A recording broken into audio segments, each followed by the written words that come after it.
Parang, well, there are cases wherein kahit na talagang anong pagpapaano mo, pero hindi ka pinapahalagahan. What if, nandun na tayo, you made yourself important, you made yourself, you boost yourself na talaga to show what you're worth, ganyan. Siguro, pero hindi ka pinapahalagahan. Then maybe it's not, or hindi ganun yung pagpapahalaga sa kung ano yung ginagawa mo. Pwedeng yun lang talaga yung normal sa kanila. Meron kasing ganun. Choose, diba? Sa bagay. Nandun ka na sa isang, doon naman yung sinasabi sa isang lugar na pinapahalagahan ka, pahalagahan mo. Andun ka naman kasi sa point of view na you want something in return eh.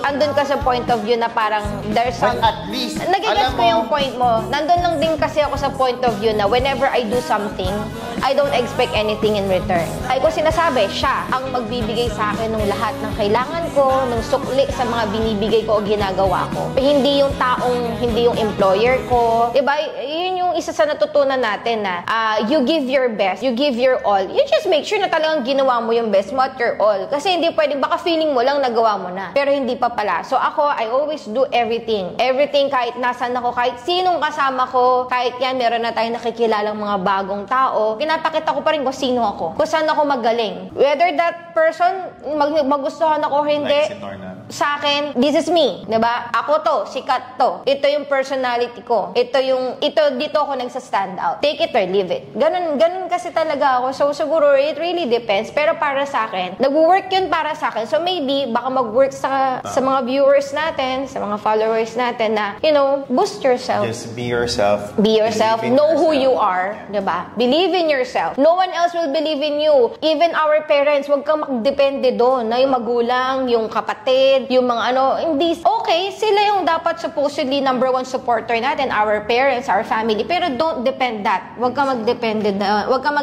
doon. Mag-depend. Sa akin, nagugutom na. Regardless. Hindi, kasi gusto kong i-share yung ganon na at the end of the day, it's still you na nag-walk dun sa path ng buhay mo. Ikaw yan.